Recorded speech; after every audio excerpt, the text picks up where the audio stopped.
ನಗುವ ನಯನ ಮಧುರ ಮೌನ ಮಿಡಿವ ಹೃದಯ. ಈಸಿಯಾಗಿ ಕೊಬ್ಬರಿ ಹೋಳಿಗೆ ಹೇಗೆ ಮಾಡೋದು ಅನ್ನೋದನ್ನ ಹೇಳ್ತೀನಿ.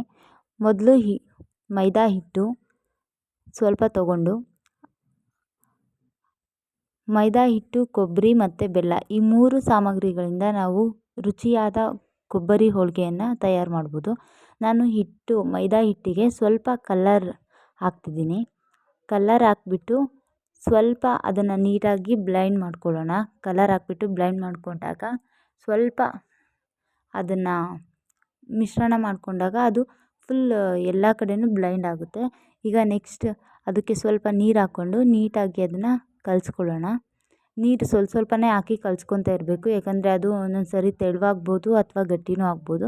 ಗಟ್ಟಿ ಆದ್ರೇನು ನೀರು ಹಾಕ್ಕೊತೀವಿ, ಬಟ್ ತೆಳ್ಳಗಾದಾಗ ಮತ್ತೆ ಹಿಟ್ಟು ಹಾಕ್ಕೊಂಡು ಕಲಿಸೋದು ಅದು ತುಂಬ ಕಷ್ಟ ಅನಿಸುತ್ತೆ. ಸೊ ಅದಕ್ಕೆ ಸ್ವಲ್ಪನೇ ನೀರು ಹಾಕ್ಕೊಂಡು ಕಲಿಸ್ಕೊತಾ ಇರಬೇಕು.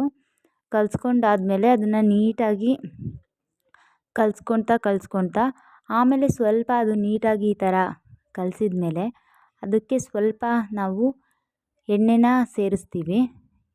ಅಡುಗೆಗೆ ಹಾಕೋ ಎಣ್ಣೆನ ಸ್ವಲ್ಪ ಹಾಕಿಬಿಟ್ಟು ಅದನ್ನು ಮ್ಯಾರಿನೇಟ್ ಆಗೋಕ್ಕೆ ಬಿಡಬೇಕು. ಇವಾಗ ಸ್ವಲ್ಪ ನಾನು ಎಣ್ಣೆನ ಹಾಕ್ಕೊತಿದ್ದೀನಿ ನೋಡಿ. ಇಷ್ಟು ಎಣ್ಣೆನ ಹಾಕ್ಕೊಂಡು ಅದನ್ನು ಇನ್ನೊಂದು ಸರಿ ನೀಟಾಗಿ ಕಲಿಸ್ಕೊತೀನಿ. ನೋಡಿ, ಈ ಥರ ನೀಟಾಗಿ ಕಲಿಸ್ಕೋಬೇಕು. ಕಲಿಸ್ಕೊಂಡಾದ್ಮೇಲೆ ಸ್ವಲ್ಪ ಹೊತ್ತು ಅದನ್ನು ನೀಟಾಗಿ ಅದು ಮ್ಯಾರಿನೇಟ್ ಆಗೋಕ್ಕೆ ಬಿಡಬೇಕು. ಬಿಟ್ಟ ನಂತರ ನಾವು ಈಗ ಪಾಕಕ್ಕೆ ಬೇಕಾಗಿರೋ ಶುಂಠಿ ಮತ್ತು ಏಲಕ್ಕಿಯನ್ನು ಕುಟ್ಕೊಳ್ಳೋಣ. ಹೀಗೆ ತುರಿಯಾಗಿ ಕಟ್ ಮಾಡ್ಕೊಂಡಿರೋ ಒಣಕೊಬ್ಬರಿಯನ್ನು ನಾವು ಈಗ ಮಿಕ್ಸಿ ಜಾರಿಗೆ ಹಾಕ್ಕೊಂಡು ಅದನ್ನು ಸ್ವಲ್ಪ ಪುಡಿ ಆಗೋ ಥರ ಮಾಡ್ಕೊಳ್ಳೋಣ. ಈಗ ಸ್ವಲ್ಪ ಪುಡಿ ಮಾಡ್ಕೊತೀನಿ. ಅದನ್ನು ಪುಡಿ ಮಾಡಿಕೊಂಡ್ರೆ ತುಂಬ ಚೆನ್ನಾಗಿರುತ್ತೆ. ಈಗ ನೋಡಿ, ಈ ಥರ ಚಿಕ್ಕದಾಗಿ ಪುಡಿ ಆದರೆ ಸಾಕು. ತುಂಬ ಪುಡಿ ಆದರೂ ಚೆನ್ನಾಗಿರಲ್ಲ. ಸೊ ಇಷ್ಟು ಪುಡಿ ಆದರೆ ಸಾಕು. ಇದಕ್ಕೆ ಸ್ವಲ್ಪ ಕುಟ್ಟಿರೋ ಬೆಲ್ಲವನ್ನು ತೊಗೊತಿದ್ದೀನಿ. ನಾನಿಲ್ಲಿ ಸಕ್ಕರೆ ಬೆಲ್ಲನ ಬಳಸಿದ್ದೀನಿ. ನೀವು ಯಾವುದೇ ಬೆಲ್ಲ ಆದರೂ ಬಳಸ್ಬೋದು, ಚೆನ್ನಾಗಿರುತ್ತೆ. ಬಟ್ ನಾನು ಸಕ್ಕರೆ ಬೆಲ್ಲನ ಬಳಸಿದ್ದೀನಿ ಇಲ್ಲಿ. ಇದಕ್ಕೆ ಸ್ವಲ್ಪ ಕುಟ್ಟಿರೋ ಶುಂಠಿ ಮತ್ತು ಏಲಕ್ಕಿ ಪುಡಿಯನ್ನು ಆಮೇಲೆ ನಾವು ಅದು ಹೂರಣವನ್ನು ಮಾಡ್ಕೋಬೇಕಾದ್ರೆ ಅದನ್ನು ಹಾಕ್ಕೋಬೇಕು ಟೇಸ್ಟಿಗೆ. ಸೊ ಇವಾಗ ನಾನು ಒಂದು ಪಾತ್ರೆಯಲ್ಲಿ ಕೊಬ್ಬರಿನ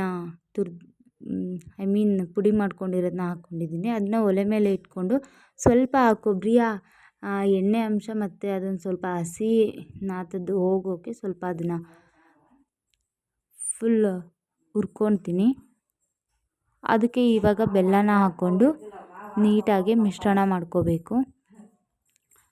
ಜಾಸ್ತಿ ಹೊತ್ತು ಒಲೆ ಮೇಲೆ ನಾವು ಕೈ ಆಡಿಸ್ತಾ ಇರಬೇಕು, ಇಲ್ಲ ಅಂದರೆ ಅದು ತಳಕ್ಕೆ ಅಂಟೋಗ್ಬಿಡುತ್ತೆ. ನಾನು ಸ್ವಲ್ಪ ನೀರು ಹಾಕ್ತಿದ್ದೀನಿ, ಯಾಕಂದರೆ ಒಂದು ಸ್ವಲ್ಪ ಅದು ನೀಟಾಗಿ ಬ್ಲೈಂಡ್ ಆಗಬೇಕಲ್ಲ. ಸೊ ಹಾಗಾಗಿ ನಾನೊಂದು ಸ್ವಲ್ಪ ನೀರು ಹಾಕ್ಕೊಂಡಿದ್ದೀನಿ. ಈಗ ಅದು ಒಂದು ಸ್ವಲ್ಪ ಹೊತ್ತು ಎಲ್ಲ ಇದಾದಮೇಲೆ ನಾನು ಶುಂಠಿ ಮತ್ತು ಏಲಕ್ಕಿ ಪೌಡ್ರನ್ನು ಮೇಲೆ ಉದುರಿಸ್ಕೊತಿದ್ದೀನಿ. ಇದು ಟೇಸ್ಟಿಗೆ ಮತ್ತು ಹಾಗೆ ತುಂಬ ರುಚಿಯಾಗಿರುತ್ತೆ. ಅದೊಂದು ಶುಂಠಿ ಮತ್ತು ಏಲಕ್ಕಿ ಘಮ ಇತ್ತು ಅಂದರೆ ಯಾವುದೇ ಒಂದು ಸಿಹಿ ತಿಂಡಿ ಆದರೂ ತಿನ್ನೋಕ್ಕೊಂಥರ ಚೆನ್ನಾಗಿರುತ್ತೆ. ಸೊ ಇವಾಗ ಈ ಥರ ಎಲ್ಲ ಈಗ ಹೂರಣ ನಮಗೆ ಪ್ರಿಪೇರ್ ಆಯಿತು. ಇವಾಗ ಏನಿದ್ರೂ ನಾವು ಹೋಳಿಗೆ ಮಾಡೋದನ್ನ ಶುರು ಮಾಡ್ಕೋಬೇಕು.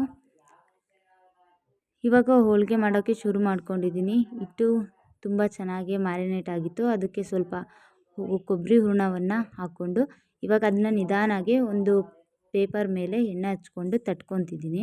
ಈ ಥರ ನಿಧಾನವಾಗಿ ತಟ್ಕೋಬೇಕು. ಚಿಕ್ಕವಾದರೂ ಪರವಾಗಿಲ್ಲ, ನಿಧಾನಕ್ಕೆ ತಟ್ಕೋಬೇಕು. ಎಲ್ಲಾದರೂ ಅದು ಒಂದು ಸ್ವಲ್ಪ ಬಾಯಿ ಬಿಟ್ಕೊತು ಅಂದರೆ ಟೇಸ್ಟ್ ಚೆನ್ನಾಗಿರಲ್ಲ. ಸೊ ಇವಾಗ ಇಲ್ಲಿ ಹಂಚಿಟ್ಟಿದ್ದೆ, ಅದಕ್ಕೆ ಸ್ವಲ್ಪ ಎಣ್ಣೆ ಹಾಕ್ಕೊಂಡ್ಬಿಟ್ಟು ಹಂಚು ಕಾದಿದೆ. ಇವಾಗ ಹೋಳಿಗೆನ ಮೇಲೆ ಹಾಕ್ಕೊಂಡು ಸ್ವಲ್ಪ ಎಣ್ಣೆನ ಬಿಟ್ಕೊತೀನಿ. ಇವಾಗ ಅದು ಬೇಯೋಕ್ಕೆ ಬಿಟ್ಟಿದ್ದೀನಿ. ನಾನಿಲ್ಲಿ ಚಿಕ್ಕದನ್ನ ಮಾಡ್ಕೊಂಡಿದ್ದೀನಿ, ಜಸ್ಟ್ ಒಂದು ತೋರಿಸ್ಲಿಕ್ಕೆ. ನೋಡಿ, ಈ ಥರ ತುಂಬ ಇದನ್ನು ನಾವು ಕಲರ್ ಬರೋ ಥರ ಬೇಯಿಸಿದಾಗ ಅದೊಂಥರ ಸೀದೋಗ್ಬಿಡುತ್ತೆ. ಸೊ ಅದಕ್ಕೆ ಆವಾಗವಾಗ ಹಿಂಗೆ ತಿರುಗಿಸ್ಕೊಳ್ತಾ ಇದ್ದರೆ ತುಂಬ ಚೆನ್ನಾಗಿ ಕಾಣುತ್ತೆ. ಈ ಥರ ನಿಧಾನವಾಗಿ ಅದನ್ನು ಬೇಯಿಸ್ಕೋಬೇಕು. ನೋಡಿ, ಈ ಥರ ಎರಡೂ ಸೈಡು ನೀಟಾಗಿ ಬೇಯಿಸ್ಕೊಳ್ಳಿ. ಬೇಯಿಸ್ಕೊಂಡಾಗ ಟೇಸ್ಟು ತುಂಬ ಚೆನ್ನಾಗಿರುತ್ತೆ ಮತ್ತು ಸೀದೋಗಲ್ಲ. ಇದಕ್ಕೆ ತುಪ್ಪ ಜೊತೆ ತುಂಬ ಚೆನ್ನಾಗೇ ಇರುತ್ತೆ ತಿನ್ನೋಕ್ಕೆ. ತುಪ್ಪ ಅಥವಾ ಹಾಗೂ ತಿನ್ನೋಕ್ಕಂತೂ ತುಂಬ ಚೆನ್ನಾಗಿರುತ್ತೆ. ತುಪ್ಪ ಆದರೆ ಇನ್ನೂ ಚೆನ್ನಾಗಿರುತ್ತೆ. ಈ ಥರ ಬೇಯಿಸ್ಕೊಂಡಾದ್ಮೇಲೆ ನಾವು ಅದನ್ನು ಸರ್ವ್ ಮಾಡ್ಕೊಳ್ಳೋಣ. ಒಂದು ಪ್ಲೇಟ್ಗೆ ಅದನ್ನು ಹಾಕ್ಕೊಳ್ಳೋಣ. ನೋಡಿ, ಇಷ್ಟೇ. Thank you for watching.